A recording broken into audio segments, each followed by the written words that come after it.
Hey guys, tonight we begin with something slightly less mathematical, but arguably more useful if you ever find yourself without electricity, running water, or an understanding of modern plumbing, medieval survival techniques. So, before you get comfortable, take a moment to like the video and subscribe, but only if you genuinely enjoy what you do here. And let me know in the comments where you're tuning in from and what time it is. It's always fascinating to see who's joining us from around the world, possibly while hoarding beans. Now, dim the lights, maybe turn on a fan for that soft background hum, and let's ease into tonight's journey together. In the medieval world, fire wasn't a convenience. It was everything. Heat, cooking, light, protection, and possibly your only friend during a week-long storm in a thatched hut. So, when you left home, you didn't pack snacks, you packed fire. Enter the portable fire bundle, the medieval version of a zipper lighter. If that lighter was slow, smelled like sheep, and could burn your entire cart down if handled badly, here's how. It worked. You'd take a glowing ember from your home hearth, typically charcoal, and wrap it in cedar, moss, fungus, or punk wood, often stuffed into a hollowed-out horn or a fireproof leather pouch. Sometimes it was wrapped in linen soaked in saltpeter or animal fat for longer smoldering. The ember would smolder 4 hours, sometimes even an entire day, ready to be revived with a bit of breath and some gentle coaxing, much like your self-esteem. After a peasant tax audit, the whole bundle was lightweight, reusable, and vital. It saved you from misery of having to strike sparks from flint and steel for 30-minutes straight, while pretending you knew what you were doing. Firemaking was notoriously fickle, especially if your tinder got damp or your hands were frozen into sad little claws. Carrying fire meant you could walk into a clearing, build a shelter, unpack your moss-wrapped miracle, and with a puff of breath and a prayer tossed, smoky of the ember, have flames ready for soup, warmth, or dramatic shadow puppet storytelling. Could even hand one to a neighbor on my way to market. Passing the literal torch because no one liked being MacGyver, had to beg for fire at dusk. Socially awkward and occasionally met with should have packed your Moss Gerald. If you've ever looked at a prepper pantry, it's basically a museum of vacuum-sealed ambition. Jerky, beans, mystery cans from 2011, and enough freeze-dried stroganoff to survive asthma apocalypse and still complain. But medieval folks, they preserved meat the old-fashioned way with smoke, salt, and the quiet terror of having nothing to eat come February. Now, most people today think of smoking meat as something you do with a grill, a beer, and mild barbecue delusions. But in the Middle Ages, smoke wasn't for flavor. It was for survival. And not just any smoke. This was strategic, sneaky smoke. Hidden smoke. You see, in many homes, especially cottages with open hearths, meat wasn't displayed proudly above the fire like in a fantasy movie. It was hung behind the fire, tucked high up in rafters, out of reach from animals, children, and that one boy who always showed up at dinner. Why behind the fire? Because that's where the cool smoke drifted, slow and steady, rising through the house and wrapping itself around whatever unfortunate chicken or pig party you'd managed to obtain. Over days, weeks, and even months, the smoke would dry the meat, kill off bacteria, repel insects, and make sure your ham survived longer than your New Year's optimism. This wasn't your sweet applewood bath kind of smoke. This was pine and despair smoke, thick, acrid, and full of character. After a few months, the meat was hardened, darkened, and fully armed against decay, bugs, and relatives dropping in unexpectedly. Even better, hidden meat smoked slower and was harder to steal. That matters when you live in a village where I didn't. See your sausage hanging there I somehow a legal defense. And don't forget the dual benefit. While the meat smoked, the house stayed warm and pest resistant. Nothing says cozy medieval evening like sitting under a smoldering ham in a room filled with smoke and hope. Today's Prias love perimeter defense, motion sensors, tripwires, camera drones, and that one guy who always insists his dog can smell looters from a mile away. But medieval folks had their own version of property defense, and it didn't require batteries, barking, or Wi-Fi. It was called a living fence. Andy's, it was exactly what it sounds like. Imagine trying to keep your cows in, Andy our neighbor's children, out without using lumber, nails, or yelling. Their solution: grow your wall. Living fences, also called hedgerows, were created by planting fast-growing bendy trees like willow, hawthorn, hazel, or blackthorn close together. As they grew, you didn't just let them shoot upward like overachieving weeds. No, you bent, woe, and interlaced the branches into a thick, snarling hedge that could stop a pig, redirect a goose, and absolutely ruin a thief's evening. It wasn't just effective. It was elegant in a spiky, borderline violent sort of way. Some hedges were laid, meaning that trunks were partially cut and bent sideways, encouraging new growth while still alive. Others included thorny plants that doubled as burglar deterrents and a free berry source, assuming you had the hands of MISSOCHIST. And here's the beauty of it. Living fences grew stronger over time. Unlike wooden fences that rot, collapse, and invite every carpenter in town to give you a quote, hedgerows became thicker, denser, and more impenetrable each year. Medieval farmers weren't just building walls. They were cultivating fortresses. They also served multiple roles. Birds nested in them, pollinators loved them, and they prevented soil erosion. Basically, they were medieval multi-tools. If your multi-tool had thorns, bees, and the occasional hidden ferret, they were also beautiful. Some hedgerows still visible in England today are over 700 years old, meaning they've outlived wars, kings, and several attempts at Brexit. When you hear clay battery, you might imagine monks in pointy hats, zapping frogs with static, or medieval peasants accidentally inventing the Tesla.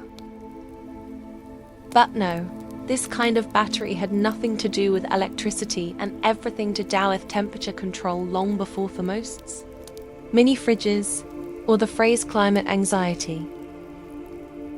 Clay, as it turns out, is not just four-pits, questionable sculptures, and preschool. In the medieval world, it was also an unspoken genius of thermal mass, which is a fancy way of saying it holds into heat or cold, like a stubborn grandma holds onto grudges. Let's break it down. Medieval homes and food storage pits often used clay-lined vessels or walls to regular temperature. In the summer, clay kept food cooler than the surrounding air. In winter, it retained heat longer than most building materials. This wasn't science fiction. It was just physics with mud. People would store milk, butter, or stew in unglazed clay pots soaked in water. As the water evaporated from the porous surface, it cooled the contents. Kind of like a medieval refrigerator, but cheaper, quieter, and less likely to make your leftovers taste like Freon. Some even buried clay pots in cellars or shaded pits, where thieves' steady underground temperature helped preserve food, drinks, and sometimes grandma's emergency apple pie. They could also be heated near a fire, then used to slowly release warmth throughout the night. Clay bricks were placed in beds under cloaks, or even wrapped in wool and carried on wagons. The medieval equivalent of a hot water bottle, but earthier. And unlike modern batteries, these never exploded. At worst, they just cracked and quietly gave up. If you've ever cursed at a pan because your eggs decided to permanently fuse with it, you might appreciate Teflon. But if you lived in the Middle Ages, long before non-stick coatings and late-night infomercials, you relied on something far simpler and far more blister-inducing friction glaze. Yes, medieval folks actually polished their cookware by hand tow. Create a smooth, semi-resistant that helped reduce food sticking. It wasn't magic and it wasn't effect, but it worked surprisingly well, especially if your expectations were already shattered by a lifetime of cabbage-based disappointments. Here's how it worked.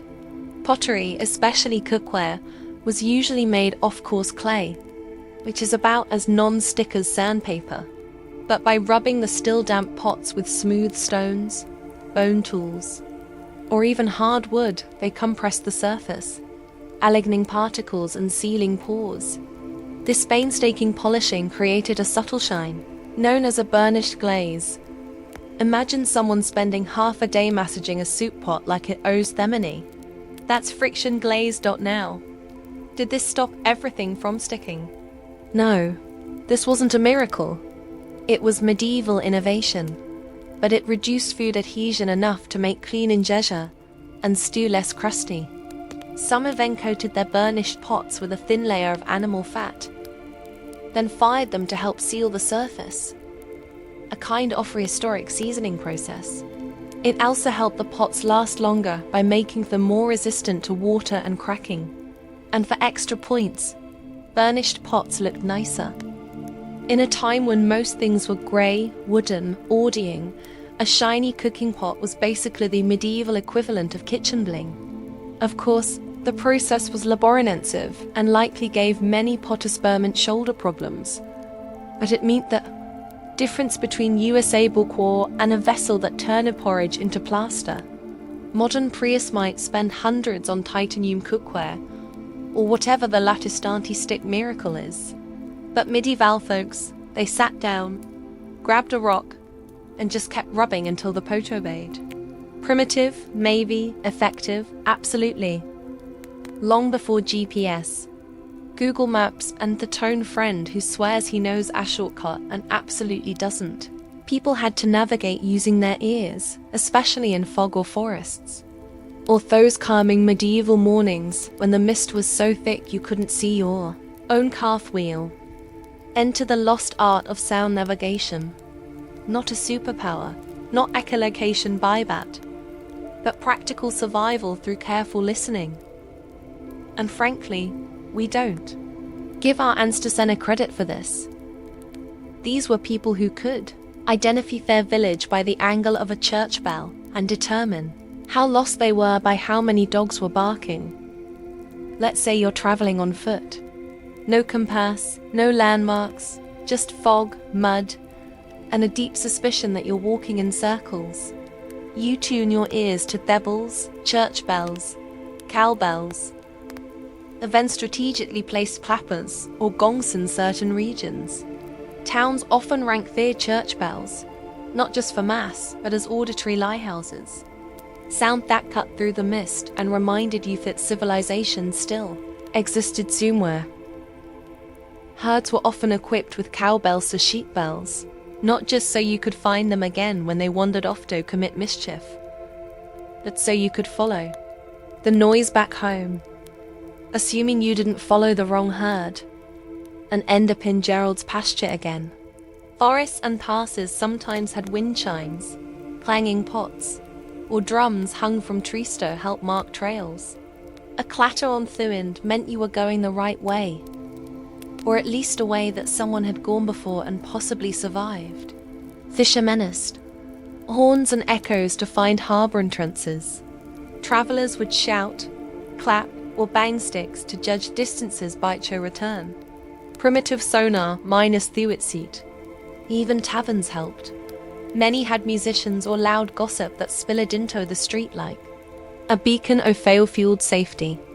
Follow the lute and you'd find warmth, food, and possibly your cousin passed out under a bench. Like you lived in the middle ages and wanted to keep your teeth from rotting out of your skull prematurely.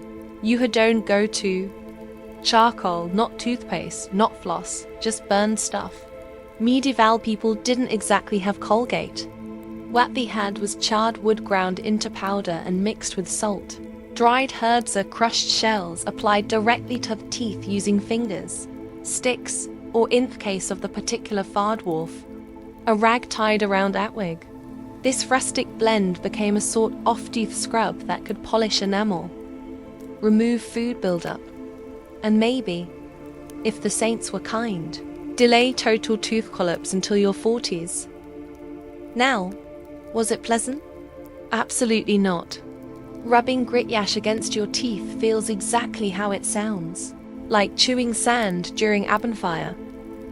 But it was better than the alternative, which was to let plaque party freely until your gums staged a violent revolt. Charcoal also had mild antibacterial prester, meaning it helped fight bad breath. Sort of. Fresh breath in the medieval context meant you could speak within 3 feet of someone without causing tears. Some recipes added mint, rosemary, or sage, not for effectiveness, but for the illusion of hygiene. Others swore by vinegar rinses afterward, which likely undid any good the charcoal did, and added a nice enamel melting bonus.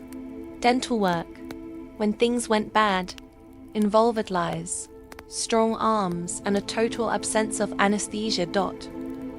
So yes, smearing ashes on your mouth suddenly looked like a very attractive alternative. Today, charcoal has made a comeback in hipster toothpaste and spa treatments.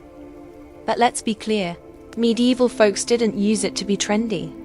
They used it because the only other option was having your teeth pulled by a guy named Bartholomew, who also sharpened knives. Let's be honest, modern housing is mostly drywall, concrete, and Ica furniture that collapses if you ever think about leaning on it wrong. But medieval peasants, they built homes out of sticks, mud, straw, and sheer optimism. The method, it was called Waileen Daub, which sounds like a quirky folk band, but was actually the backbone of everyday survival architecture. Here's how it worked. First, you start with wile, which is just a fancy word for woven branches, twigs, or long flexible sticks. Think basket weaving, but taller, colder, and way more likely to collapse on your goat. These well panels were then fastened between wooden posts, creating what looked like the skeleton of a very confused fence. Next came the daub, a charming hand-exed concoction of mud, straw, clay, and animal dung. Yes, dung. Because in the Middle Ages, if it wasn't at least partially made of poop, were even trying. This delightful paste was smeared into the wall and left tawdry, forming a surprisingly strong insulated wall. It kept out the wind, held in heat, and provided the kind of rustic scent that said, "Home sweet, slightly composting home." Now, it wasn't glamorous. Your walls might occasionally crack, flake, or attract curious chickens, and patching them up was just part of your weekly to-do list, right between don't starve and yell if neighbor's goat. But it was cheap, effective, and best of all, locally sourced. No shipping fees, no carbon footprint, just earth, labor, and possibly a little trauma. Despite how primitive it sounds, WL and daub could last decades, even centuries with maintenance. Some medieval homes still standing today have their original wall walls, which means some peasant in 1350 did a better job than your last contractor. Picture medieval bedtime, rickety straw mattress stuffed with regret, a thatched roof dripping something suspicious, and the constant threat of fleas, lice, and things that buzz, bite, or crawl with suspicious confidence. Enter the surprisingly elegant solution. Herbalist bedding, a rustic blend of aromatherapy and pest control.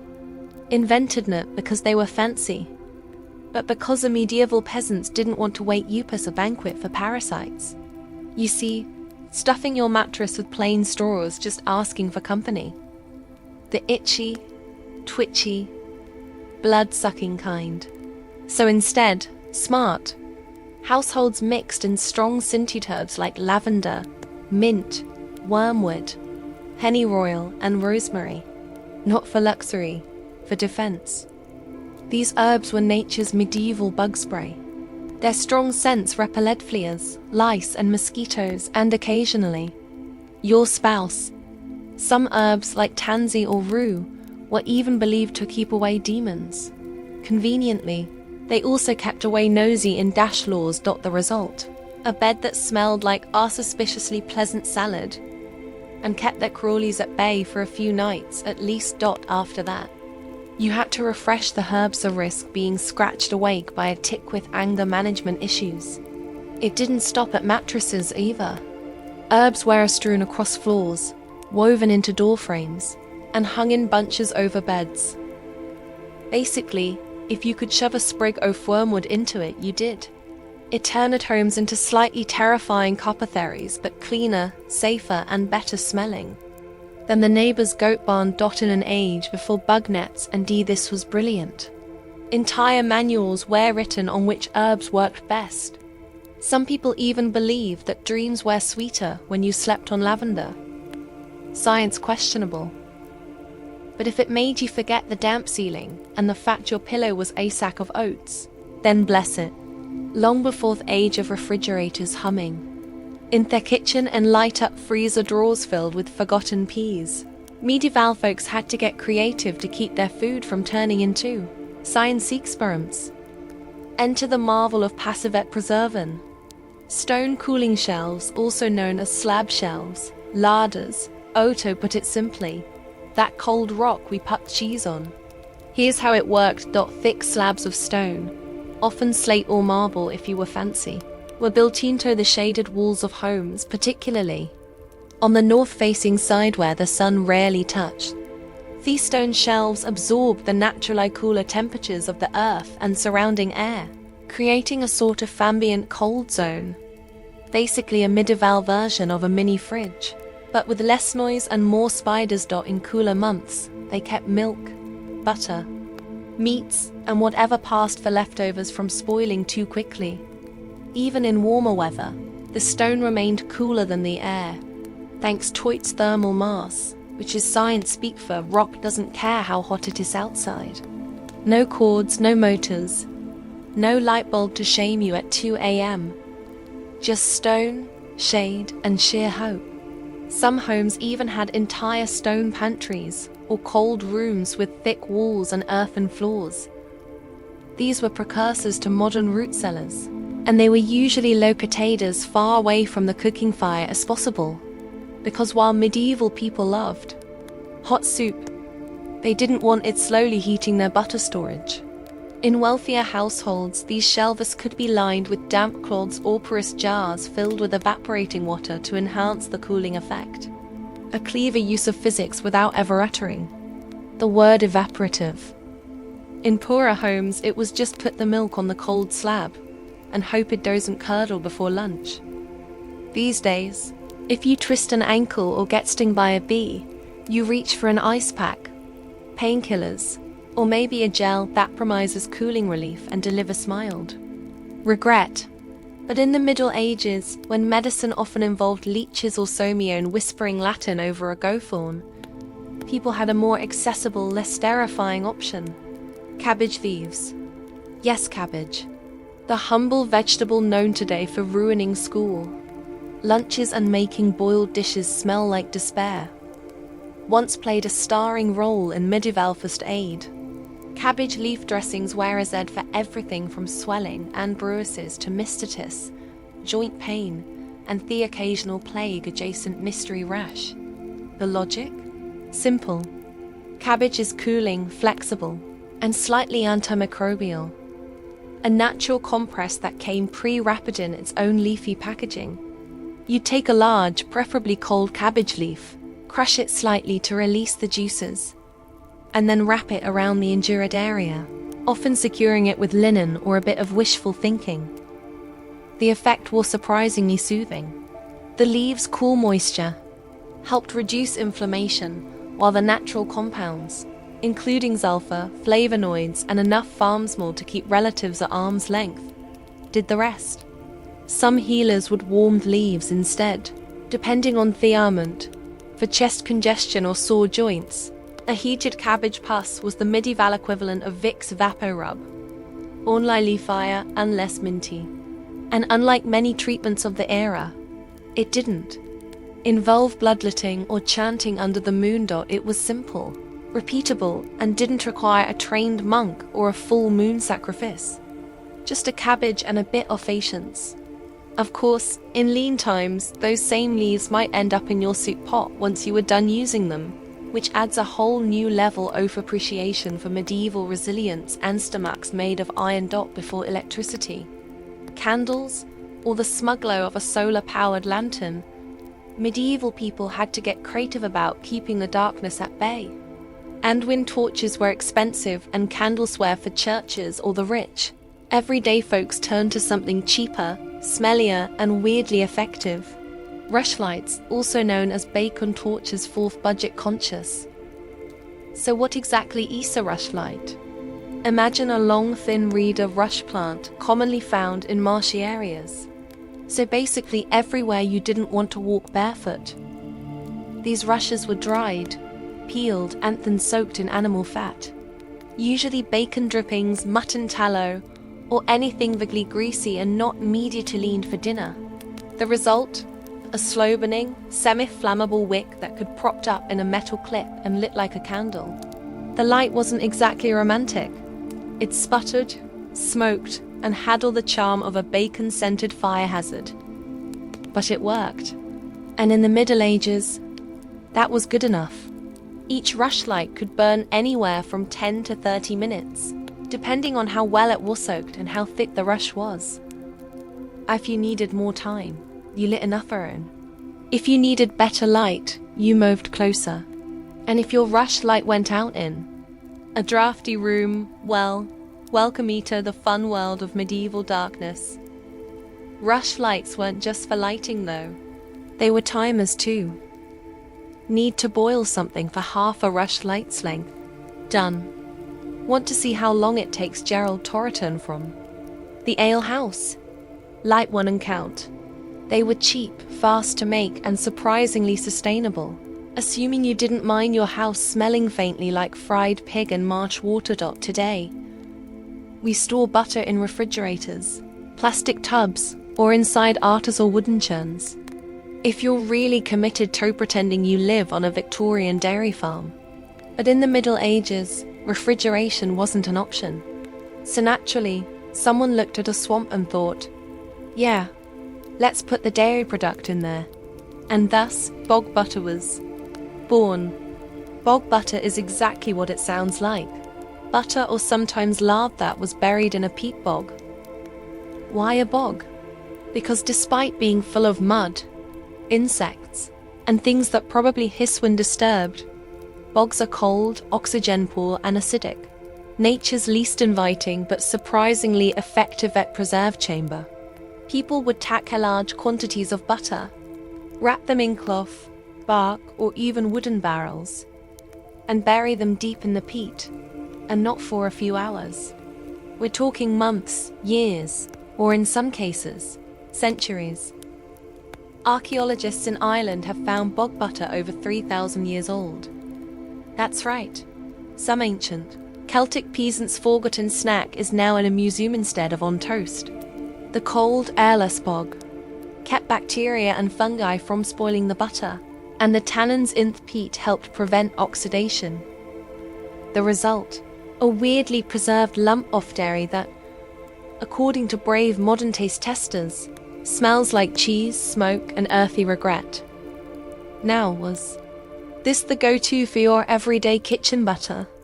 No, this was long-term survival mode storage, likeliest for winter rations, tribute, or that cousin who always came uninvited in spring asking for food. Burying your butter in a bog also had the benefit of security. Want to keep thieves away? Hide your valuables in a freezing ankle-deep mud pit. No one's digging for breakfast in that. If you're imagining medieval people living in cozy hobbitholes with rustic larders and shelves off neatly labelled preserves, think again. Food storage was often less Pinterest and more. Please don't let this go rancid before winter kills us all. And donate of the cleverest solutions, hollow trees. Yes, The original pantry thatcher itself required zero carpentry and came with built-in camouflage. Hollow trees were surprisingly common across the medieval countryside. Whether naturally formed from age, lightning, rot, or over-enthusiastic squirrels, these cavities became impromptu storage units for peasants, travelers, and Danione with something perishable and no better options. Need to stash cheese, dried meat, or apples away from the house? Shove it in a tree. Want to keep food from being stolen by the neighbor's goat or worse, the neighbor? Tree. Traveling through the woods and need a cold place to store that questionable fiend. You found? Tree. The interior of a hollow tree provided shade, insulation, and natural concealment. The thick bark and enclosed cavity kept temperatures relatively stable and helped slow spoilage. Not ideal for long-term preservation, but perfect for short-term storage, especially in cooler months. Some even lined the inside with leaves, moss, or bark to keep things dry, and add a touch of that rustic medieval fume. Others placed food inside, ceramic or leather containers before tucking them into the hollow, which at least gave the illusion that squirrels weren't licking your dinner. It wasn't just for food either. Hollow trees were also used to hide valuables, weapons, herbal remedies, and in a pinch, small children during raids, not as a babysitting technique. A good tree could be the difference between starving and surviving, or at least the difference between cold cheese and suspiciously warm cheese. In the survival world, eating bark is usually code for things have gone very wrong.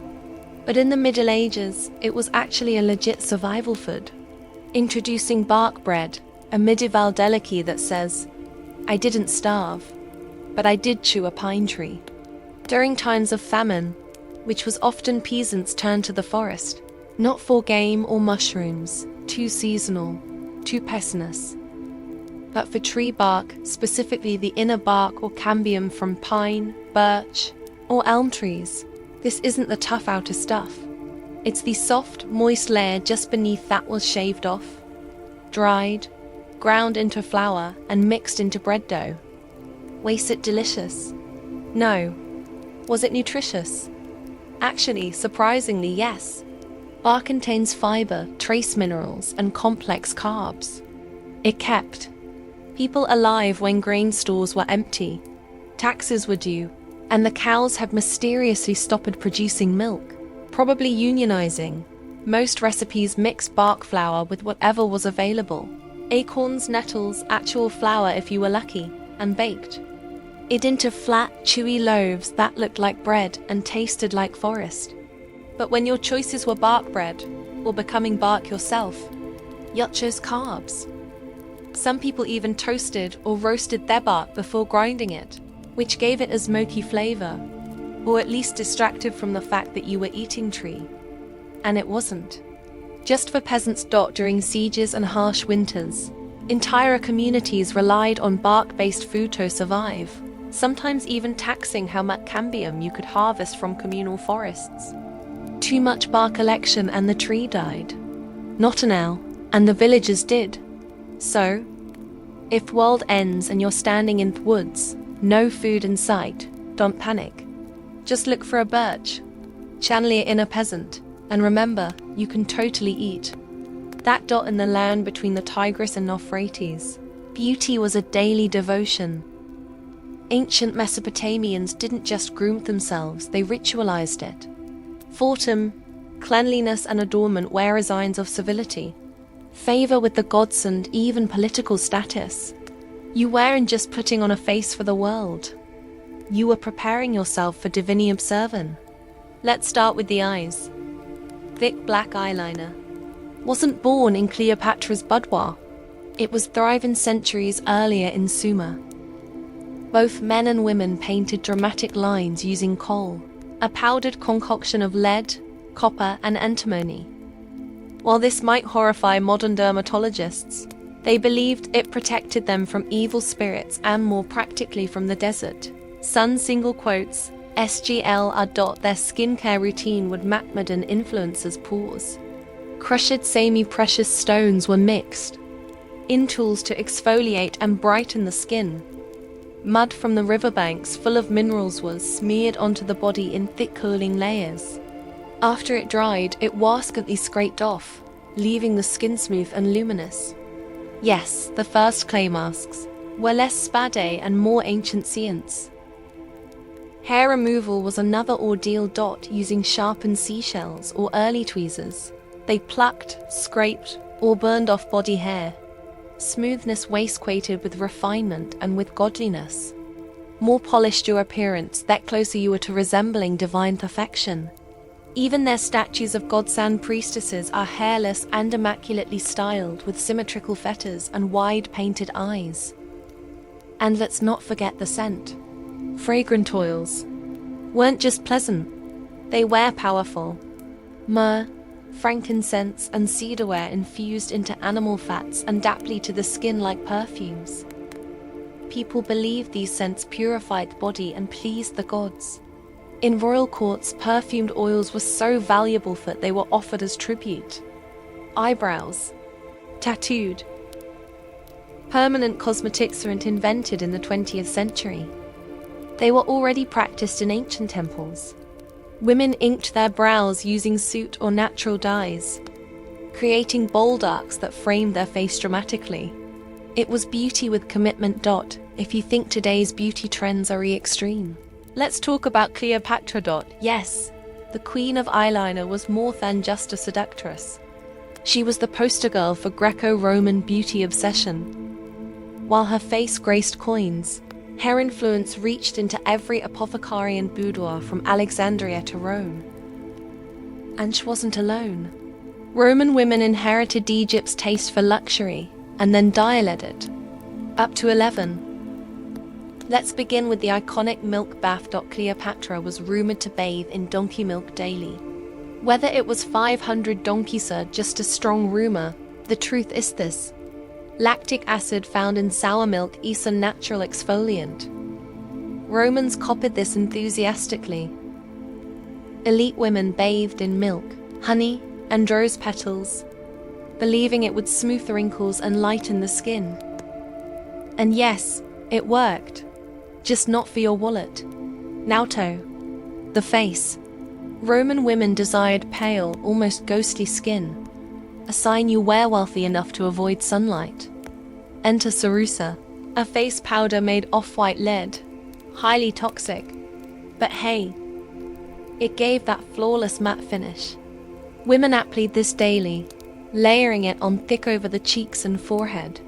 Over time, it caused sores, hair loss, and in some cases, death, but looking like a goddess. Worth it. Rouge and lip stainwear made from red ochre, crushed beetles, or mulberry juice. The more vivid your lips and cheeks, the more youthful and seductive you appeared. Forehead liner and eyebrows, soot mixed with animal fat did the trick. And if your eyebrows weren't naturally bold, not problem. Just draw them on, or better yet to them, just like in Mesopotamia. Hair was another battlefield. Roman women curled their hair into intricate textiles using heated metal rods long before your grandmother's curling iron. They dyed it using herbs, ash, or even fermented leeches. Yes, seriously. Fourth, at fashionable blonde look. Wigs made from German slave hair were common among elite Roman women trying to show off their wealth and style. And perfume, an empire in itself. Romans were addicted to scent. Oils infused with saffron, cinnamon, and roses were rubbed into every crease of the body. Baths smelled like botanical gardens dipped in musk. In ancient China, beauty wasn't flashy. It was philosophical. Where Rome chased glamour, the Chinese aesthetic prized balance, harmony, and inner key. But don't mistake subtlety for simplicity.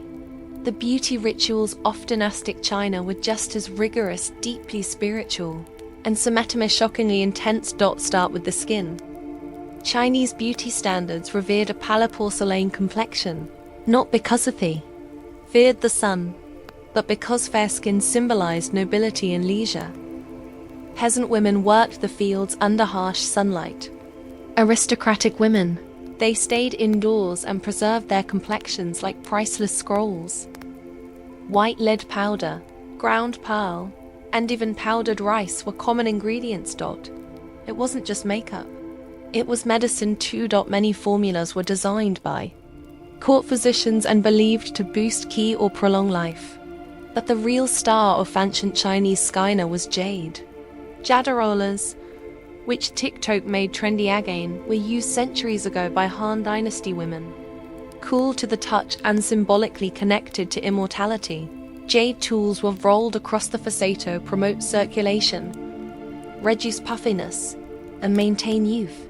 Even emperors were known to keep jade pillows, believing the stone would draw toxins from the skin while they slept. Eyebrows were serious business. Women shaped and painted their brows to reflect fashion and politics. In some dynasties, long swooping brows were in vogue. In others, short and upward tilted lines dominated. Ink madder from burnt willow or charcoal ways applied with brushes made from rabbit fur.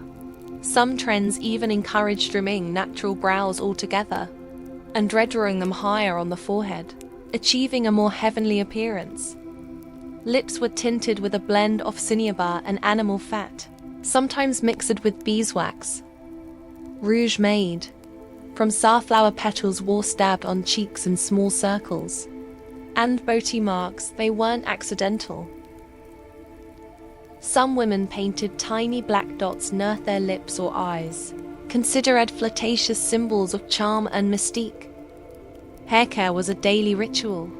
Women used fermented rice water and chamalaya oil to wash and nourish their hair, which they often grew down to their knees. Elaborate updo held in place with jade pins and golden combs weren't just a boot style. They were a declaration of status, elegance, and cultural refinement. To the ancient Chinese, beauty wasn't loud or lethal. It was meditative, disciplined, and symbolic. It was artful restraint paired with quiet power, written not in words, but in the soft glow of powdered faces and the curve of a perfect brow. If ever there was a time when beauty killed, literally, it was the Renaissance. In the courts of Italy, England, and France, women weren't just enhancing their appearance. They were slowly poisoning themselves in pursuit of affection. The goal, a glowing alabaster, white face with blood-red lips and high delicate brows.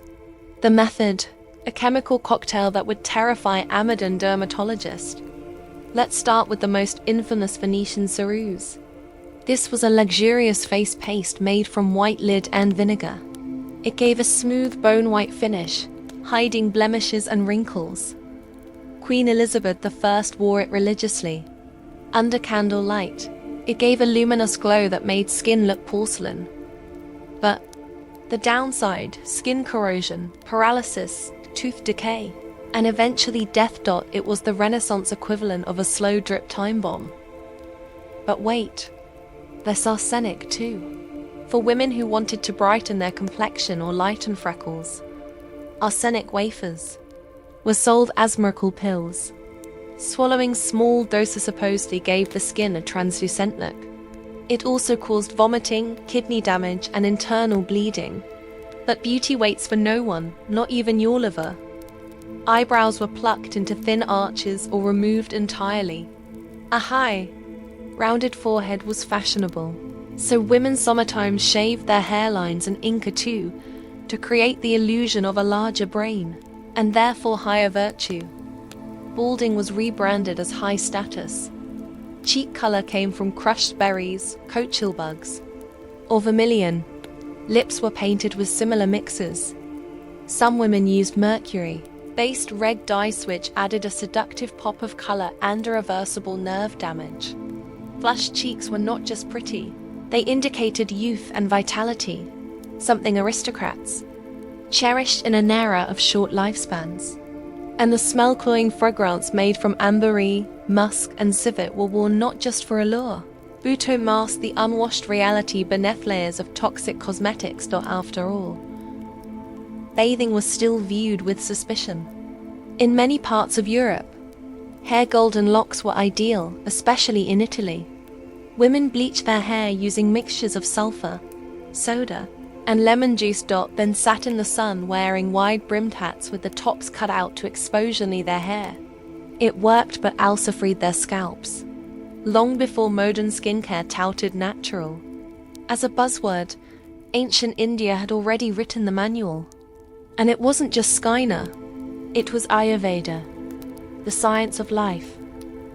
Indian beauty rituals weren't isolated routines.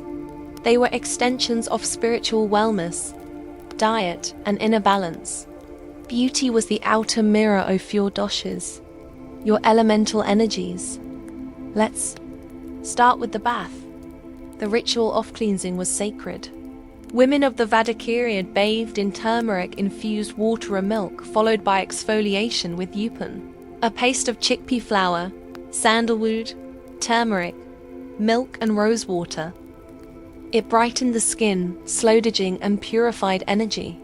No parabens, no microplastics, just ingredients from the kitchen that doubled as sacred medicine. Hair was a crowning glory. Coconut oil, amla, Indian gooseberry, and hibiscus were infused into. Warm oils massaged into the scalp to stimulate hair growth, calm the mind, and ward off premature graying. Thick, waist-length hair wasn't just an aesthetic. It was a marker of vitality and femininity. Hair oiling sessions were communal, intermittent meditative. Kyle, the black eyeliner still used across India today, had spiritual roots. Made from suttangi, it was believed to protect from the evil eye. Mothers would apply it not just to themselves, but to their babies as a shield against negative forces. But it also framed the eyes beautifully, giving them the depth of ancient poetry fragrance. Entire cities like Kanaya became famous for distilling attasars, perfumes made from flowers like jasmine, rose, and vetiver. These oils were rubbed onto the skin, used in hair, and even mixed into bath water. Their purpose wasn't just seduction but spiritual clarity. Scents helped align the senses with the divine. Lip and cheek tints came from beetroot, saffron, and crushed rose petals. And teeth cleaned with neem sticks and charcoal long before plastic toothbrushes arrived. Even dental hygiene was a ritual timed with moon cycles and linked to doshic balance. Perhaps most unique was Mehandi henna, used to decorate hands and feet, especially during weddings. Henna wasn't just cosmetic. It cooled the body, lowered stress, and signified joy, fertility, and transformation. Every swirl in the design told a story. The ancient Greeks adored beauty, but not in the flashy, gilded sense of latter empires. For them, beauty was moral. Physical perfection reflected a virtuous soul. A sculpted body or symmetrical face wasn't just attractive.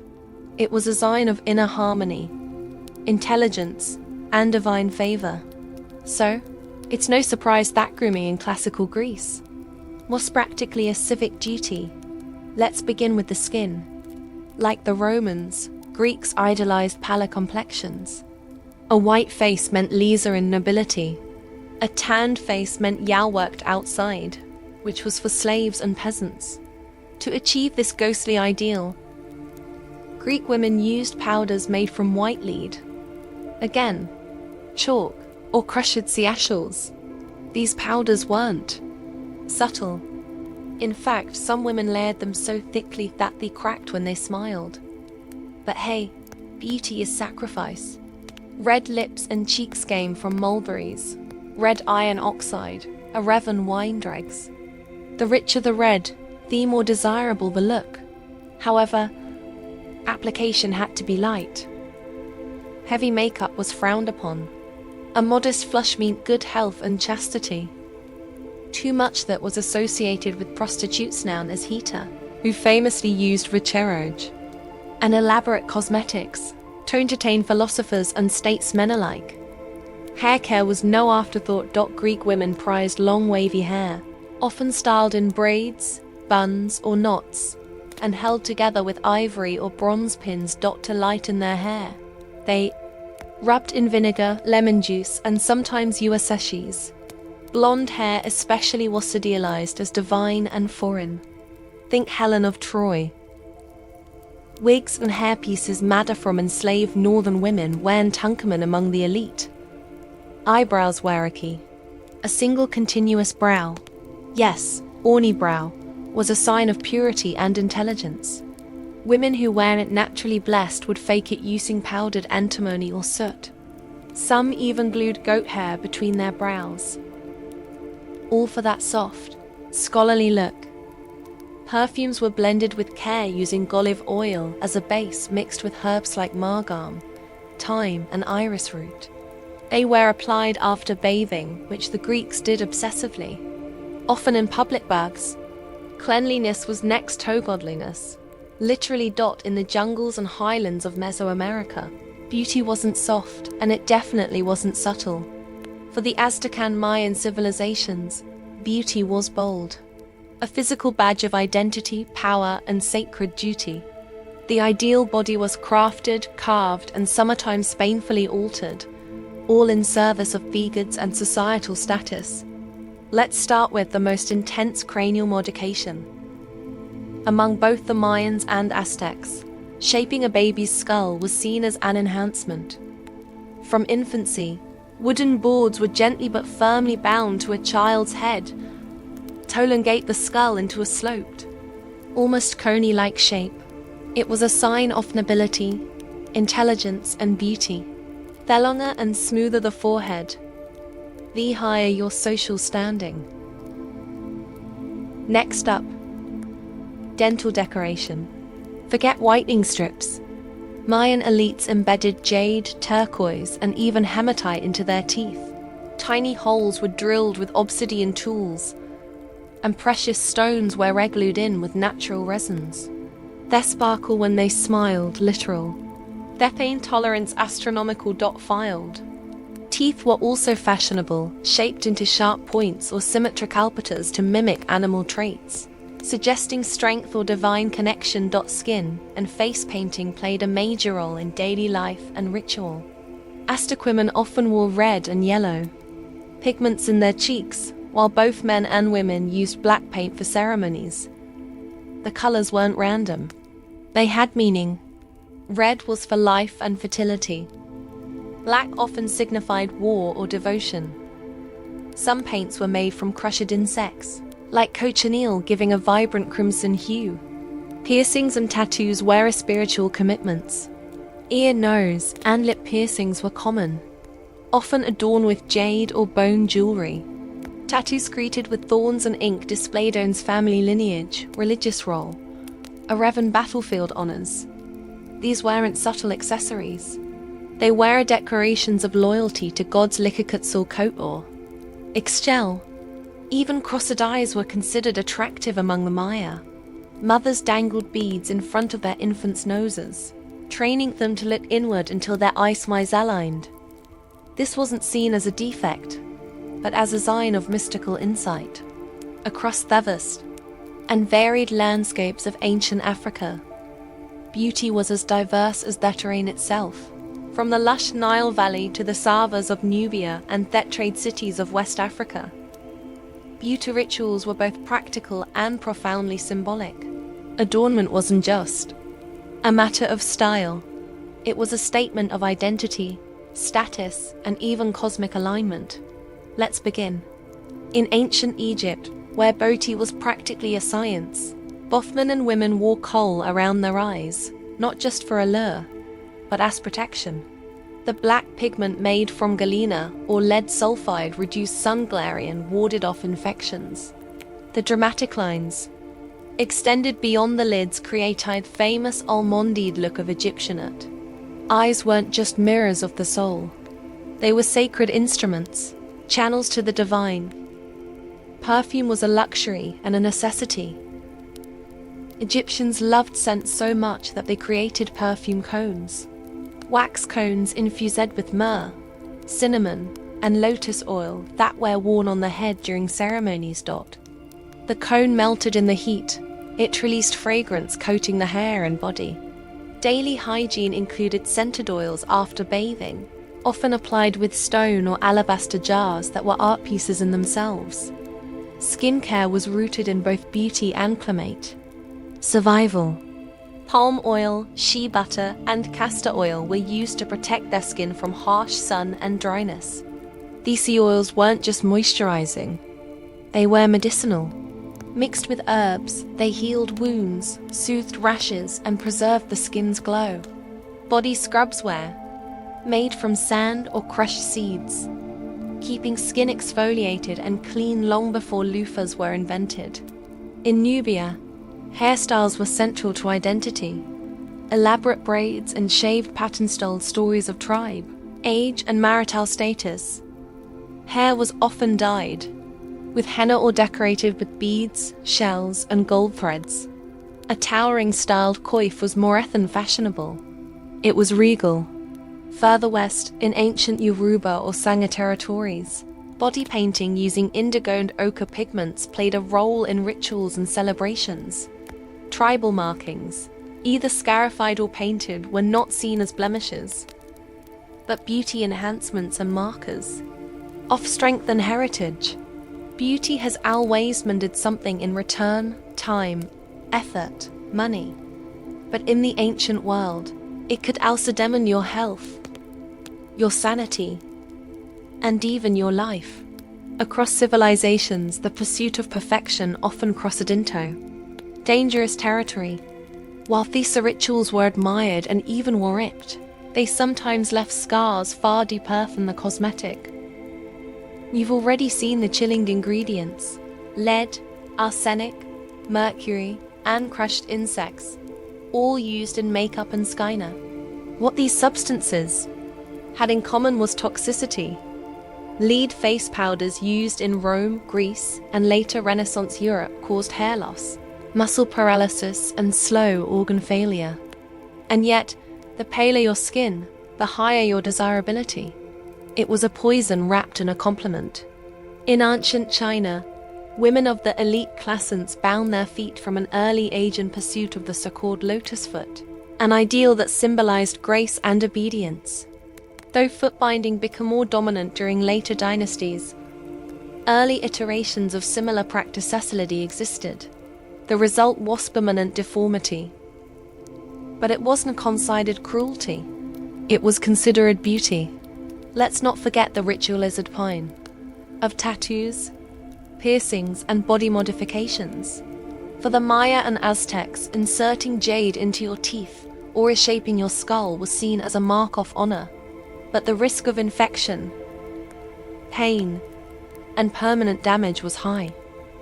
Likewise, in ancient African and Middle Eastern cultures, scarification was a sign of strength and beauty. Beauty involved cutting intricate patterns into the skin, often without antiseptics. Even perfumes could be dangerous. In Egypt, perfume cones often include ingredients like cinnamon oil, which in high concentrations can burn the skin. And since bathing with water was a luxury, heavy oils could trap dirt and bacteria, leading to infections. Cosmetics and treatments weren't regulated or standardized. One person's beauty secret was another's slow demise. And since many rituals were passed down by word of mouth or inscribed in secretive texts, misinformation was as common as vanity itself. In every culture, the pursuit of beauty reflected values of the time: power, divinity, nobility, virtue. But the cost that it was often paid in silence. The scars were hidden beneath powders, perfumes, and elaborate hairstyles. Long before monopoly ruined family dinners, the people of ancient Mesopotamia were already obsessed with board games, especially one called the Royal Game, oft discovered in the 1920s by British archaeologist Sir Leonard Woolley in the Royal Cemetery of. This game dates back over 4,500 years. But it wasn't just some idle diversion tucked away in a dusty corner. It was sacred, symbolic, possibly even cosmic. The game's board itself is a masterpiece. a small rectangular box with 20 decorated squares made of lapis lazuli shell and red limestone inlaid in bitumen. Imagine something that looked less like here, toy and more like a divine artifact. Players moved their pieces using tetrahedral dice, four-sided, pyramid shapes, to race from one end of their board to the other. The goal: get all 7 of your pieces off the board for your opponent. Sounds simple enough, but the deeper you look, the more layered it becomes.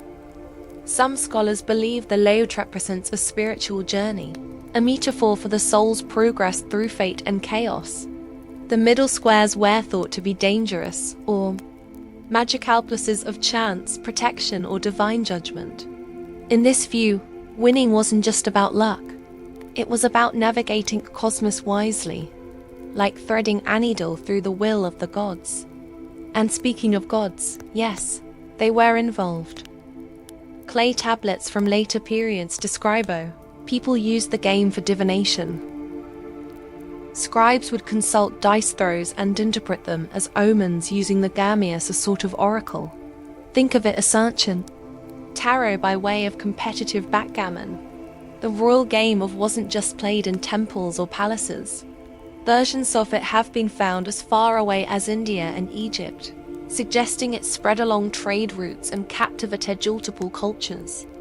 It may have been the first truly international board game long before chess or checkers were ever invented. For the ancient Sumerians, playing the royal game wasn't merely about killing time. It was about confronting fate, testing divine favor, and perhaps glimpsing the hidden structure of the universe. It was a game, yes, but also a ritual, a race, and a rehearsal for eternity. Senate wasn't just a board game. It was a passport to the afterlife. Played as early as 3100 BCE, Senate appears in tomb paintings, Irari texts, and even on the laps of pharaohs like Tutankhamun. To the ancient Egyptians, Senate wasn't merely for entertainment. It was a ritual simulation of the soul's journey through the underworld, where every move on the board could echo through eternity. The Senate board consisted of 30 squares arranged in 3 rows of 10. Each player had 5 or 7 pieces, and the object was to move them across the board and safely off the final square. The twist movement was determined by casting sticks or bones, which acted as rudimentary dice, but luck alone wouldn't win you the game. Strategy and timing were essential. What began as a casual pastime soon gained spiritual weight. By the New Kingdom period around 1550 BCE, Senate had evolved into something far more than a household diversion. It was now a symbolic enactment of the soul's voyage through the Jewett, the Egyptian underworld. Certain squares on the board came to represent key stages of that journey: rebirth, judgment, peril, purification. Each turn of the game wasn't just a gamble. It was an invocation of divinual. The iconography around set became increasingly mystical. Some boards were inscribed with hieroglyphs representing grotesque deities or spells. Square 26, for example, often symbolized a house of rebirth, while Square 27 might be the house of happiness. Landing there could mean divine protection, while other squares spell death or even danger. The board became a microcosm of the afterlife, a spiritual obstacle course laid out in cedar and paint. Senate was also closely tied to goddess Mahat, the embodiment of truth, justice, and cosmic order. Playing Senate well was a symbolic rehearsal for navigating the trials of the afterlife, where the soul would be weighed against the feather of may hat. Win the game and you might win immortality. Lose. Let's just say you'd better hope some Ian packed extra amulets in your tomb. So, while Set may look like an ancient version of backgammon, it was much more. Part game, part theology, part guidebook to the netherworld. In Egypt, you didn't just play Senate. You prayed through it. To the untrained eye, knucklebones looked like child's play. just a handful of oddly shaped bones tossed in the air. But in ancient Greece, it was far more than a simple pastime. It was a game of skill, chance, flirtation, and even divine symbolism. Whether in bustling Athenian marketplace or quiet temple courtyards, knucklebones clattered across stone floors, echoing laughter, rivalry, and ritual. The game was originally played using the small ankle bones of sheep or goats, known as a stragal. Unlike modern dice, these four side bones didn't roll in uniform patterns, making each throw unpredictable. Players tossed them into the air, intrigued to catch them on the back of their hand or land them in certain positions to score points. The rules varied by region and era, but the thrill was universal.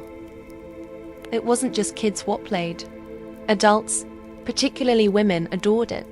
Greek vases and sculptures often show young girls playing knucklebones in elegant robes, their faces full of concentration. For many, it was a game of elegance and dexterity, a kind of ancient fidget spinner meets social ritual. In fact, it was sometimes used as a courtship display, where a graceful throw might catch the eye of a passing suitor. But there was also something deeper. These stragaloi were often linked to fate and the gods. Each side of the bone had anim, and a numerical value which made them ideal for both gaming and divination. A good throw might be interpreted as a sign from the gods, perhaps even a message from Apollo or Hermes. And if you threw four of these side, that was the coveted Venus throw. A wind so perfect it was said to touched by divine favor. The game also had strong ties to death and thief to life. Knucklebones were often placed in graves as toys or tools for divination in the next world. Some believed spirits could play through them or that they helped the dead predict their future. Eventually, the game evolved. Greeks began casting knucklebones made of bronze, glass, and ivory. But fecal appeal remained. It was easy tolan, hard to master, and steeped in mystique. In Greece, knucklebones were more than a game. They were flirtation, fate, and fun, all rolled into a single toss. If chess is war on a board, then ludus latrinulum was Rome's declaration of battle. This ancient Roman game, often shortened to latrinuli, or the game of little soldiers, wasn't just a way to pass time in a villa courtyard. It was an intellectual sparring match, a brainy rehearsal for real-world conflict. To play it well was to think like a general. The exact rules of ludus latrinorum have been lost to time. Butanal fragments, wooden boards, clay pieces, and literary references remain to paint a compelling picture. Played on a grid, often 88 or 98 10 squares. Each player controlled an army of small uniform pieces called latronus or mercenaries.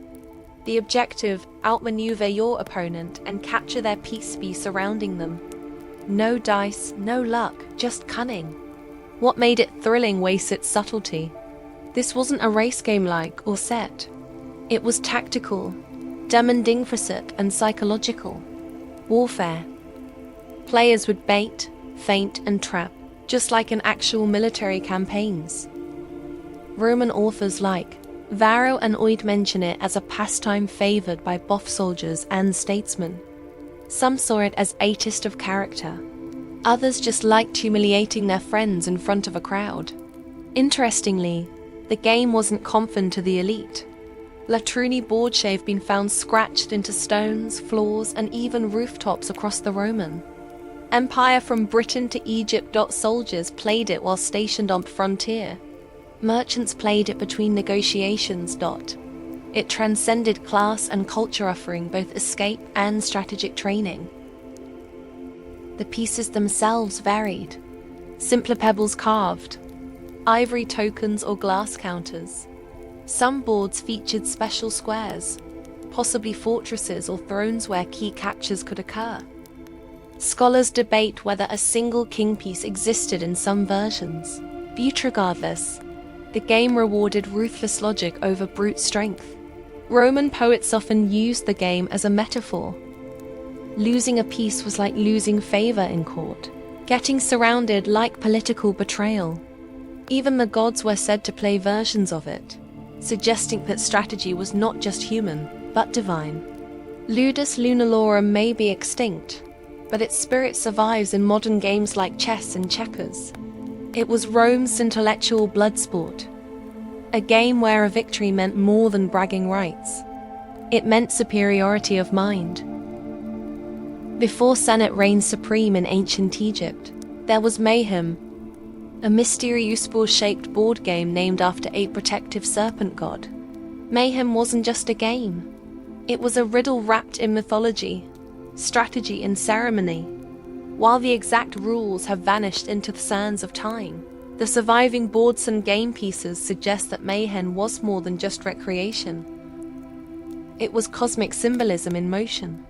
The board itself was striking, a coiled serpent, its body segmented into rectangular spaces spiraling inward toward the head. Thesapent Mayhem was believed to protect sun god Ra during his nightly journey through the underworld.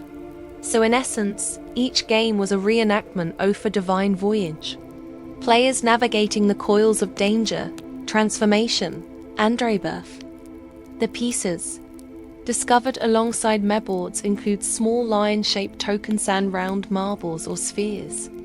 Scholars believe each player controlled a set of marbles that traveled through the serpent's body, possibly escorted or threatened by the lion figures. Thelians may have acted as guardians, obstacles, or even competitive attackers. While it's unclear exactly how movement worked, it likely involved dice or casting sticks as with other Egyptiandoms. What makes me so fascinating is its rapid disappearance. Popular during the Old Kingdom around 2600 to 2300 BCE, it abruptly vanished from records and archaeological finds by the Middle Kingdom. Why? No one knows. Some theorize that its religious associations fell out of favor. Others believe it was simply overshadowed by Senate's growing role in nerary rites. Either way, Mayhem became a relic, leaving behind only beautiful serpent-shaped boards and silent lion-headed pieces. Its presence outside Egypt is equally intriguing. Similar spiral boards have been found in Cyprus and the Levant, suggesting the game, or at least its imagery, traveled through trade or conquest. Did it retain its symbolic meaning in foreign lands? Or was it stripped of myth and reduced to a puzzle? The evidence doesn't say, but the mystery only adds to Mayan salia. In the end, Mayan was more than a pastime. It was a walk along the divine spine of a serpent, a metaphor for protection, risk, and the eternal cycle of life and death. To play it was turned to a spiral, one where each move echoed with myth.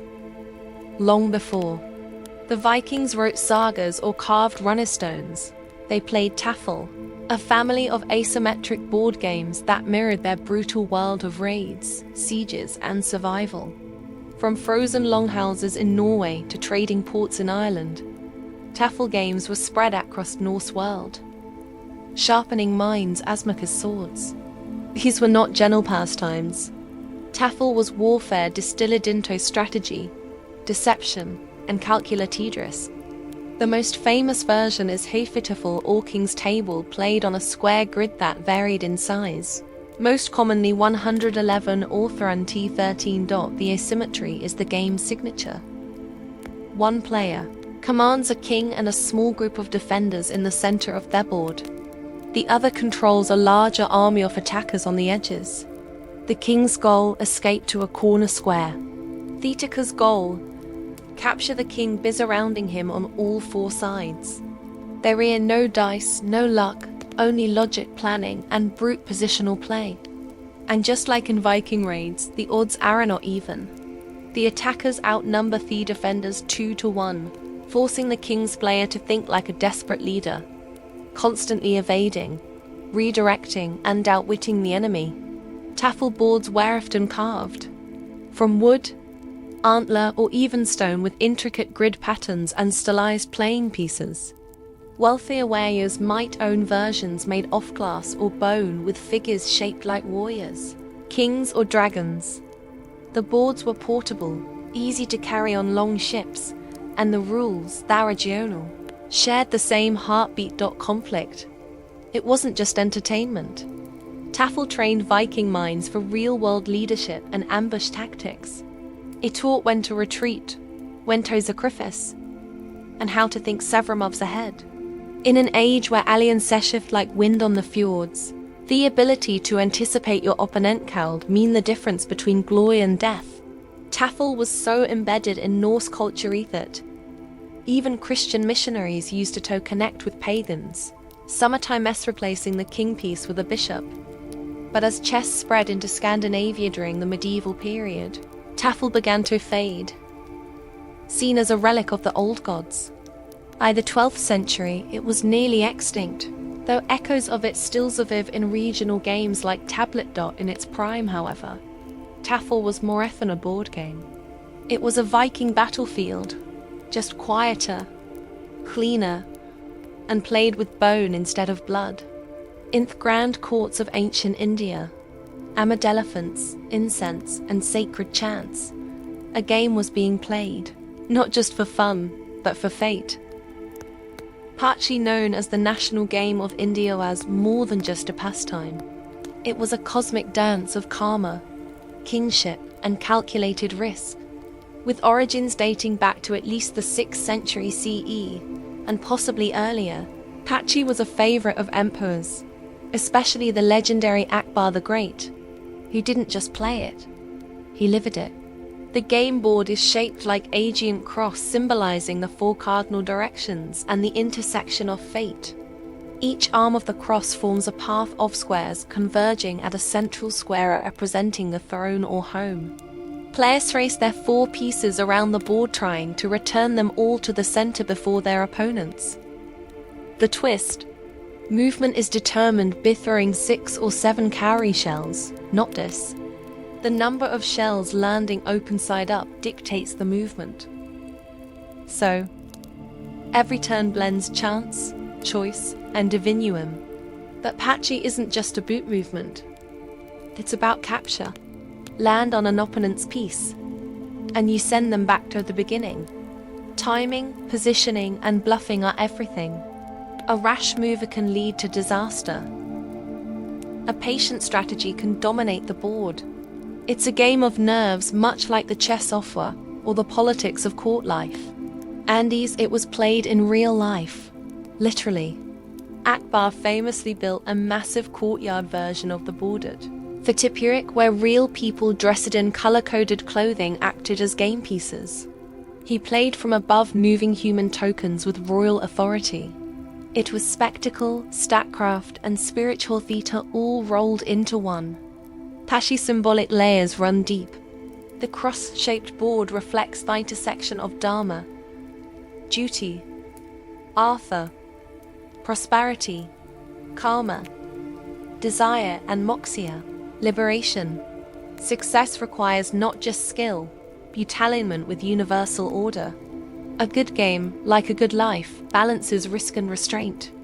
Later, British colonists adapted Pachinko Ludo, flattening its symbolism into something more digestible.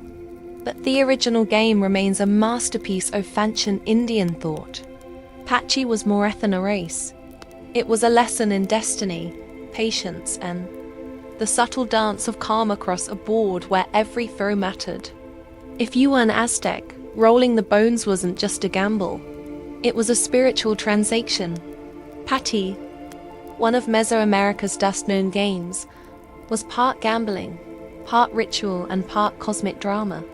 It was played everywhere, from humble village corners to the great temples of Tenochtitlan, and always under the watchful eye of the gods, especially Mule, the patron of games, dance, and excess.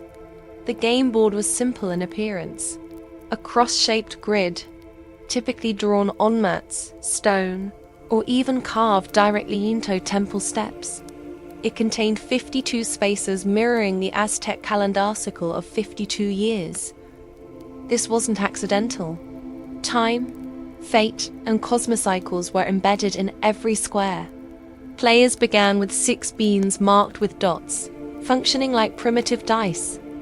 These were thrown to determine how many spaces a player's token could move. Each player had a set of markers, often stones, bones, or carved figurines that they maneuvered around the board in an effort to complete a circuit before their opponent. But Poli wasn't just a race. It was a duel. Land on an opponent's piece, and you could send it back to the start, or worse, eliminate it completely. But danger worked both ways. Certain squares were penalty spaces tied to bad omens where landing meant forfeiting progress or goods. That's right, goods. Because Patterly wasn't just played for pride. It was a full-blown gambling event. Players bet everything from food and blankets to gold dust, jade, and even slaves. High-stakes games could get intense. Spectators would gather cheering. Orgeering and priests sometimes over somaches to ensure fairness and spiritual propriety.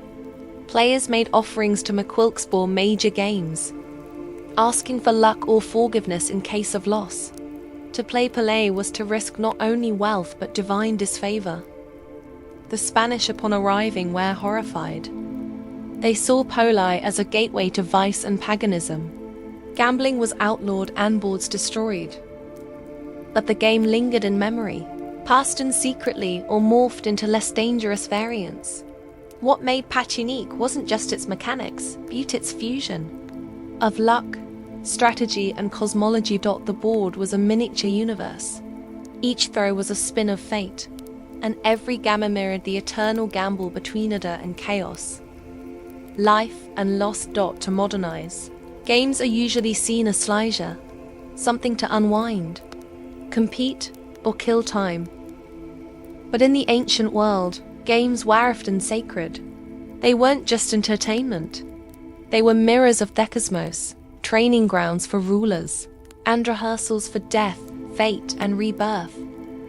Across civilizations, from Mesopotamia to Mesoamerica, play was never just play.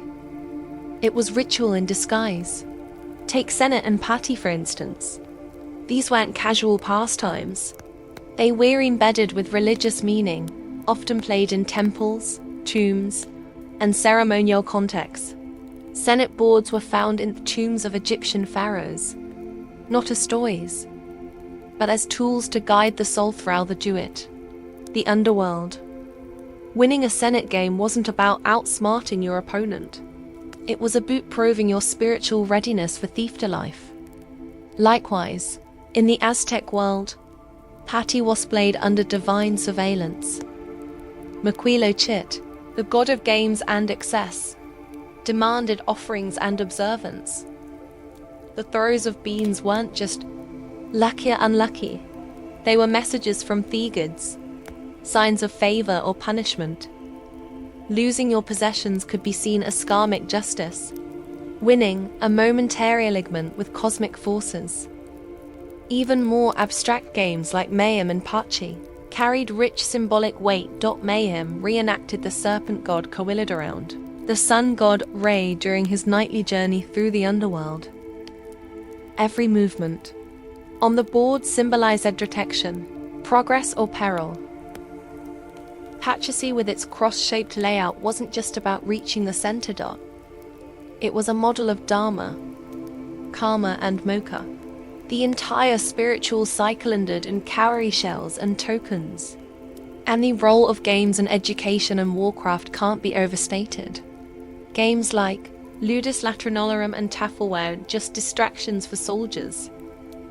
They were tactical simulations. Emperors, generals, and young nobles played them not just to win, but to learn. Games trained the mind to anticipate moves, counter threats, and balance aggression with strategy. They forged leaders in silence away from the battlefield. So whether they were rolled in temples, chanted in courts, or carved into stone, ancient games served multiple roles. They amused, yes, but they also taught, healed, judged, and prepared. They connected humans to the divine, Plaersto fate, and time to eternity. In the ancient world, when you sat down to play, you weren't escaping life.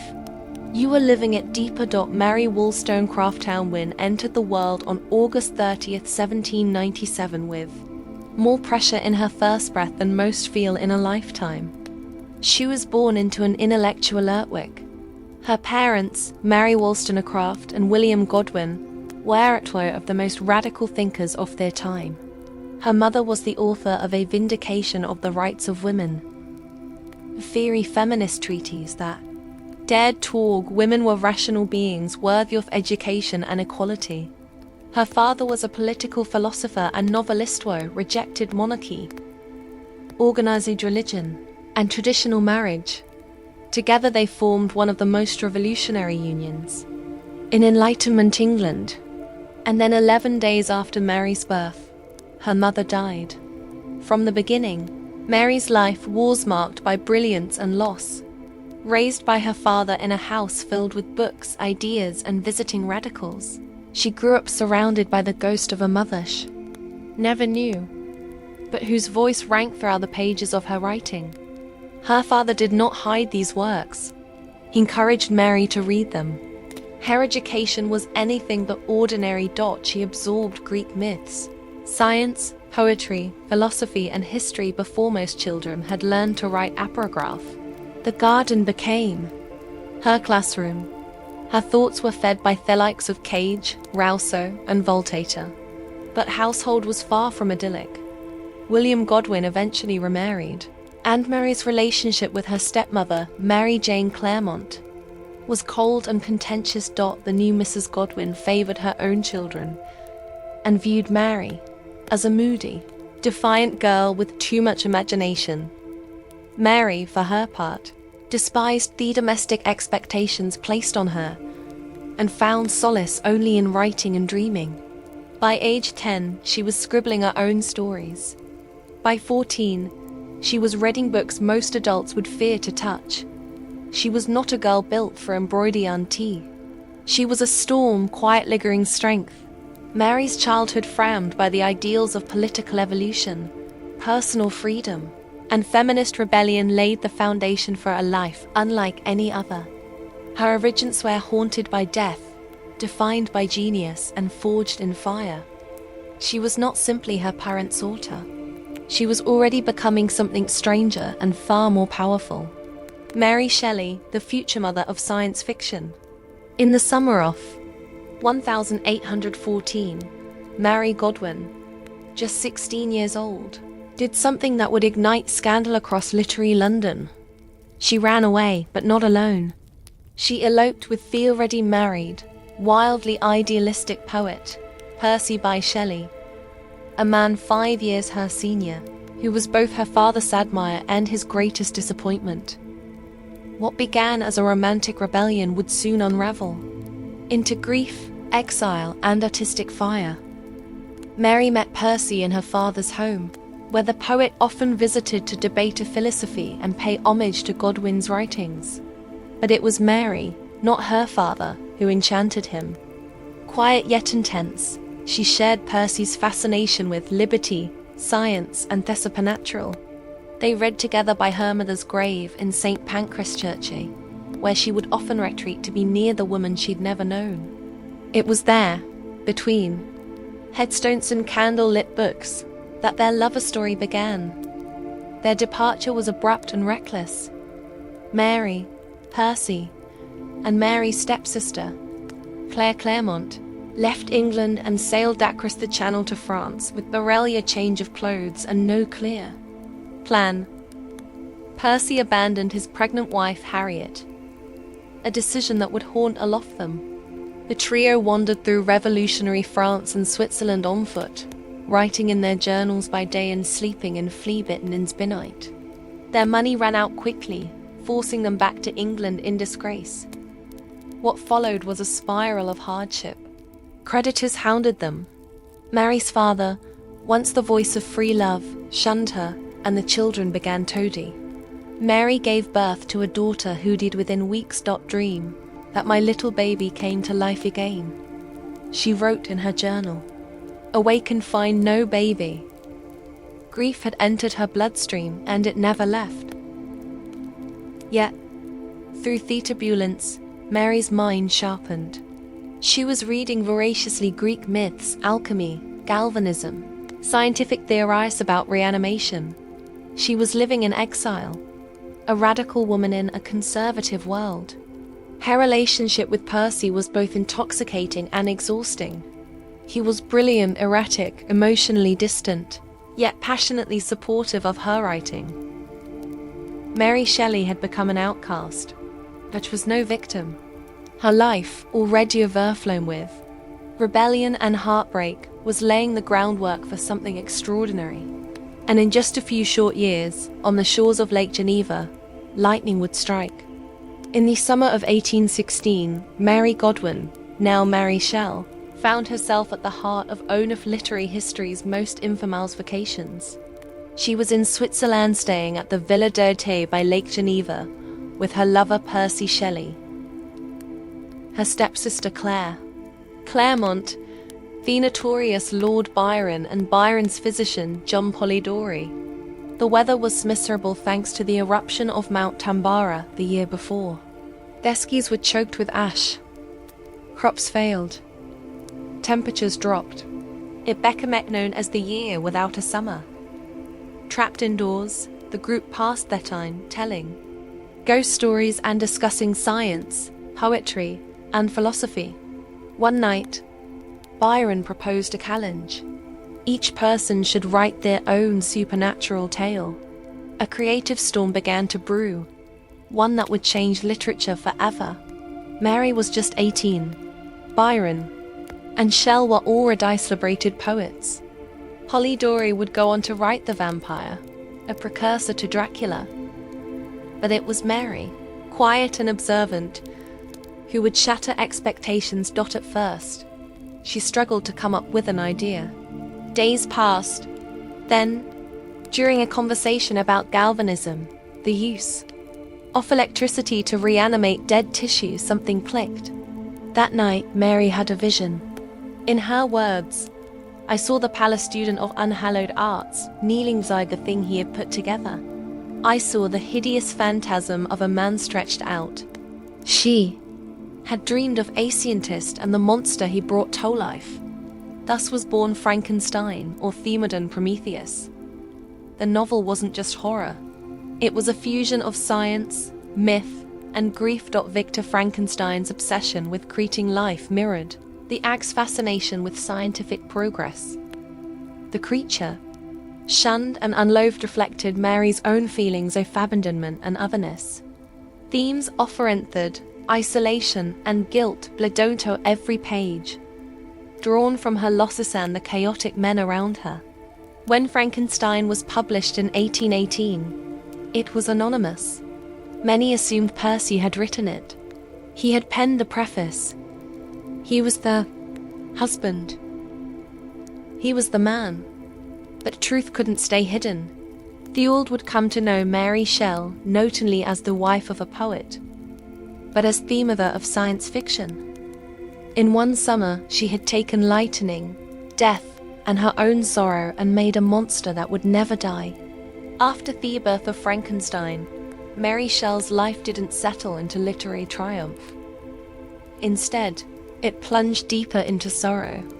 Death had always circled her, but in the years following 1818, it closed in relentlessly. Even as her creation began to walk in the public imagination, her own family began to vanish. Mary and Percy returned to England, where a grief struck again. Their two young children, Clara and William, both died. Clara from dysentery in Italy, William from malaria shortly after. Mary was devastated. She had now lost 3 children in as many years. Their pain was bottomless. She wrote, "I am not now in a state to be comforted." She isolated herself. Her mind darkened by nightmares, and her health began to deteriorate. Yet amidst the sorrow, a glimmer of life emerged. In 1819, she gave birth to her only surviving child, Percy Florence Shelley. He would become her anchor in the years to come. But even he could not shield her from the next blow. In 1822, tragedy struck. Again. This time, brutally and suddenly. Percy Shell drowned in a storm while sailing off the coast of Italy. His body washed ashore, unrecognizable except for a volume of Keats's poetry in his pocket. Mary was just 24 years old, widowed, broke, and emotionally shattered. She had lived through the deaths of 3 children. Her half-sister Fan's suicide, the suicide of Percy's arranged wife Harriet, and now the drowning of love of her life. It was a gothic horror no fiction could rival. Yet somehow she endured. Mary gathered Percy's remains, both literal and literary. She preserved his poems, his reputation, and ever negligently kept a piece of his calcified heart wrapped in silk stored. In her writing desk, grief was no longer just a companion. It was her constant muse. And through it all, she kept writing. Her pen became her lifeline. She composed Valperga, a historical novel, The Last Man, a post-apocalyptic vision of plague and desolation that eerily mirrored her own desolation. And she edited and published Percy's works, ensuring his legacy wouldn't drown with him. Mary Shell didn't just survive tragedy. She absorbed it, transformed it, and turned it into art. Love had defined her early years, but no loss would shape her myth. By the mid-1820s, Mary Shell was a loning away few young women of her era could imagine. At just 28, she had already buried most of the people she had loved. Her parents, her children, her half-sister, her husband. What remained was her pen, her son, Percy Florence, and the crushing weight of legacy. She was no longer the radical teenager who fled England for love. She was now a widow, a single mother, and a woman surrounded by ghosts. And yet, she endured. Financially unstable, Mary relied on her writing to survive. But Victorian society wasn't kind to women who had lived too much. She was judged not only as a female author, but as the scandalous wife of a controversial poet. Publishers wanted her to be palatable, respectable, so she learned to navigate the literary world with care, balancing a radical past with the need to provide a stable life for her son. She wrote tireless novels like Perkin Warbeck, Loder, and Fulner, each weaving themes of political exile, lost mothers, and moral conflict. They weren't as revolutionary as Frankenstein, but they reflected her evolving perspective. Less idealistic, more grounded, and deeply introspective. She also produced biographies, travel journals, and countless editorial projects, including the monumental task of preserving and promoting Percy Shell's poetry. She shaped his legacy with the same diligence she once used to shape her stories. But Mary wasn't simply a caretaker of memories. She remained intellectually sharp, politically endeared, and fiercely protective of her privacy. She rejected multiple marriage proposals. She refused to publish gossip or expose secrets. She maintained friendships with writers, philosophers, and publishers, but trusted very few. Her greatest devotion was to her son, Percy Florence. She ensured he received best education, protected him from scandal, and gave him the quiet life she herself had been denied. In doing so, she created a version of stability that had eluded her for decades. Mary's later life was marked by physical illness, recurring headaches and paralysis in her right arm. But she never stopped writing, never stopped thinking, never stopped being the woman who had stared down grief and defied it with ink and paper. She was the last woman standing, not untouched by tragedy, but undefeated by it. Her life was no longer just a Gothic novel. It was an act of endurance. By the time Mary Shelley reached her 30s, she had become a quiet force in the literary world, not through loud acclaim, but through sheer persistence. She was no longer merely Percy Shell's widow or the daughter of famous radicals. She was Mary Shell, the author of Frankenstein, a novel that over time had begun to take on a strange life of its own. Frankenstein had first been dismissed by critics. Some saw it as a disturbing oddity. Others assumed it had been written by a husband, but the public couldn't look away. By the 1830s, the story had already begun evolving beyond the page. Theatre adaptations sprang up across Europe, including The Popular Presumption, or The Fate of Frankenstein, which portrayed that creature as a mute brute, far from Mary's eloquent tragic original. Still, it proved the novel's cultural power. Her monster was no longer just hers. It belonged to the world, and with that came something extraordinary. A new genre was beginning to form. Frankenstein had unknowingly birthed science fiction. Long before Jules Verne and H.G. Wells, Mary Shelley had asked the terrifying question, what happens when man plays God? She had fused Gothic horror with Enlightenment era science, threading human tragedy through speculative imagination. It wasn't just a horror story. It was a warning. Mary herself didn't claim to have invented a genre. In fact, she rarely called attention to herself at all. But scholars now regard her as the mother of science fiction, a title she earned not through intention, but innovation. She had taken the anxieties of her era about science, morality, motherhood, and death and molded them into a time parable. As she edited Percy's works and navigated the male-dominated publishing world, Mary quietly influenced generations of thinkers. Her writings explored not only politics and feminism, but ecological disaster, existential dread, and ethical boundaries. Her 1826 novel, The Last Man, imagined a world ravaged by plague and loneliness, a vision that would only be fully appreciated a century later. Though ill for much of her later life, she never stopped engaging with fuel through her writing. Her legacy was already in motion, creeping out off lab, across the stage, through theatris and into the bloodstream of modern culture. Mary Shelley had breathed life into an idea that would never die. And for that, literature would never be the same. Mary Shelley's life was shaped not only by love and loss, but by identity, an identity she was constantly forced to defend, reshape, and preserve. Being a woman writer in the 19th century was already a political act. Being Mary Shelley, the daughter of revolutionaries, the widow of a radical poet, and the creator of a morally complex monster, made her existence even more loaded. After Percy's death, Mary was left in a precarious position. Though she had taken his surname through their marriage, her status as his literary executive and the guardian of his legacy was not guaranteed. His family, the aristocratic Shelleys, had never approved of Mary.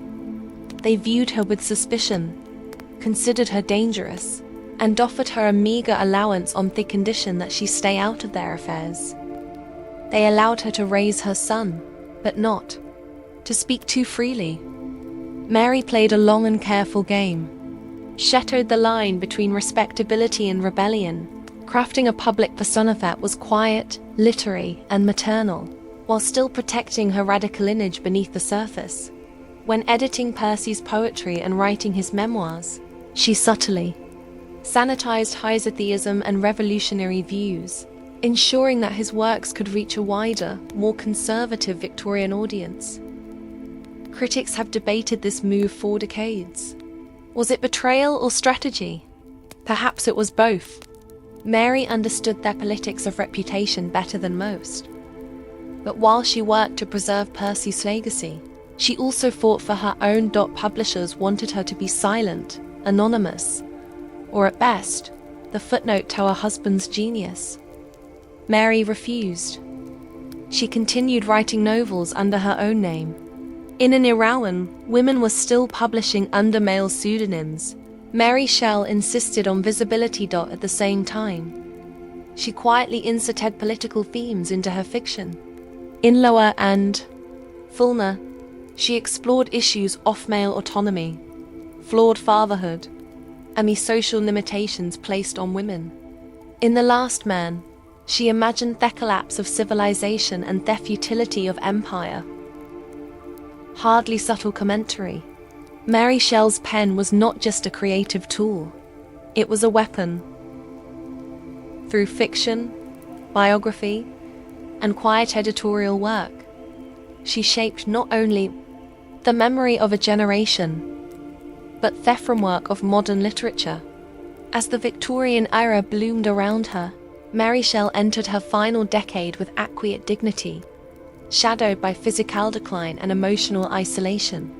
Though she was still recognized for her intellect and literary contributions, the world that had once swirled with radicalism and romanticism was fading, and Mary was one of its last living witnesses. The vibrant series of her youth, Byron, Percy, Clare, even her father, William Godwin, were gone. The revolutionary fire of the early 1800s had given way to Victorian restraint. Mary found herself increasingly alone, burdened by chronic illness. She suffered from debilitating headaches, partial paralysis in her arms, and what may have been a recurring brain tumor. Yet she rarely complained. Her pain was simply folded into her routine like ink into paper. Still, she remained committed to her son, Percy Florence Shelley, who had grown into a beautiful and affectionate young man. Unlike his parents, Percy Florence lived a conventional life, eventually inheriting the baronets he denied to his father. Mary clung to his companionship, focusing her remaining energy on ensuring his success and protecting him from scandal, especially the ghosts that still followed the Shelley name. Though her days of bold creation were behind her, Mary kept working. She maintained a correspondence with publishers, friends, and fellow intellectuals. She continued reading widely: history, science, political theory, remaining intellectually engaged even as her body betrayed her. She kept editing precise works carefully, curating his poetic legacy while tiptoeing around the more incendiary pieces to preserve public favor. But the shadows never fully lifted. She lived modestly, sometimes on the edge of poverty, and never remarried. Marriage to Mary was never about security. It had been about passion and shared ideals. No one else could fill the space Percy had occupied, nor would she allow them to try. In 1851, at the age of 53, Mary Shelley died of what was likely a brain tumor. She passed quietly, surrounded by her son and his wife. After her death, they found among her belongings locks of hair from her, lost children, and the rumored piece of Percy Shelley's heart wrapped in silk. Even in death, Mary Shelley remained the keeper of memory, a woman shaped by loss, elevated by genius, and driven through every shadow. Mary Shelley died in 1851, but her voice never went silent. In the decades that followed, her work, especially Frankenstein, grew beyond her wildest imagination. What began as a ghost story by a teenage runaway became one of the most influential novels in human history. Mary Shelley wasn't just remembered, she was resurrected again and again. At first, her fame lingered quietly. During a lifetime, she had been praised mostly for her loyalty to Percy and her editorship of his poetry. Her own fiction, though respected, was often dismissed or misunderstood. Frankenstein was still seen as a curiosity filed into Gothic horror. It's deeper than mesignored by a world not yet ready to question science, morality, and man's place in the universe. But time revealed her genius. By the 20th century, Mary's monster had become a cultural icon. Film adaptations, beginning with The Silent Era and exploding with Universal's 1931 Frankenstein, starring Boris Karloff, gave her creation a new face. Literally, the creature became a misunderstood symbol of modern anxiety, a tragic bind forged by human arrogance and cast out by society. Each adaptation reflected the fears of its time: war, technology, nuclear power, artificial intelligence, and always at the core, Mary Shelley's fingerprints. Scholars began to revisit her work with new eyes. Feminist critics championed her not just as the wife of a poet, but as a literary architect in her own right.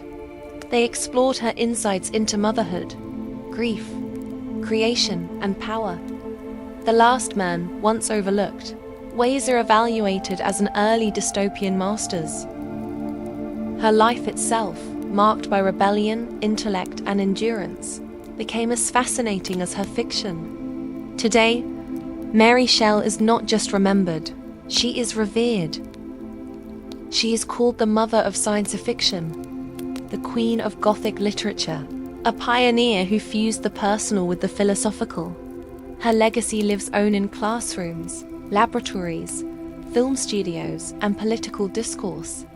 Whenever we ask what it means to be human, or what happens when creation atruns conscience, we're speaking in her language. She gave us a monster, but in doing so, she gave voice to every outsider, every orphaned idea, every mind cast out for being too curious. Mary Shelley didn't just write a novel. She wired literature's DNA.